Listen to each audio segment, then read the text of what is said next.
Madam order please. Sir వస్తారు.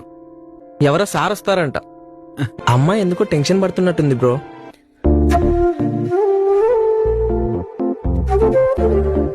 Madam please. నేను order చేయలేదే.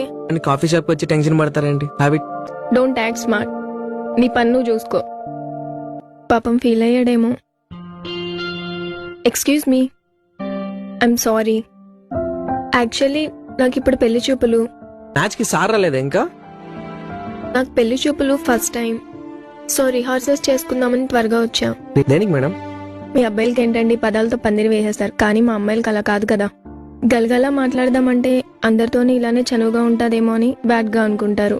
పోనీ ఏం మాట్లాడకుండా సైలెంట్ గా ఉందామంటే లైఫ్ లాంగ్ ఇలానే బోరింగ్ గా ఉంటుందేమో అనుకుంటారు. మీరేం మాట్లాడినా చాలా నిజాయితీగా మాట్లాడతారు మేడం.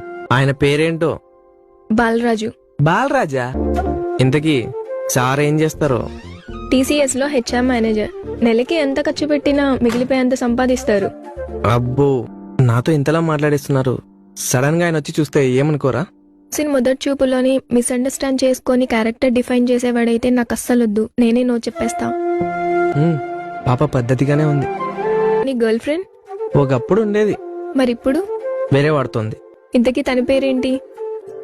మనల్ని వదిలేసిన వాళ్ళని మర్చిపోవాలి, కానీ వాళ్ళు వదిలేసినందుకు చూపించిన కారణం మాత్రం గుర్తుపెట్టుకోవాలి. ఎందుకు రీజన్ చెప్పింది? స్టార్టింగ్ లో ఏం నచ్చాయో లాస్ట్ కి అవే నచ్చలేదు అన్నది. అందుకే నేను ఇంతవరకు మీ పేరు చెప్పలేదు.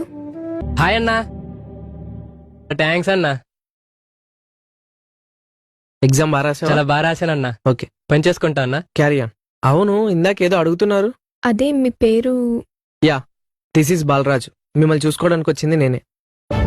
బాలరాజా?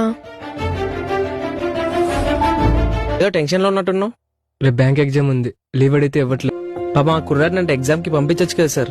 నువ్వు చేస్తానట్టు చెప్పు, పంపిస్తా. సరే, నేను చేస్తా. ఇదేం ట్విస్ట్ రా అయ్యా. అంటే ఇప్పటి వరకు నాకు అబద్ధం చెప్పావా? నేను ఇక్కడ పని చేస్తున్నా నీ విషయం తప్ప మిగతావన్నీ నిజాలే. అమ్మా. ఏమ్మా, అబ్బాయి దగ్గరికి వెళ్ళావా? ఎలా ఉన్నాడు? కట్నం కొంచెం ఎక్కువైనా పర్లేదు. ఈ అబ్బాయిని ఓకే చెయ్యి.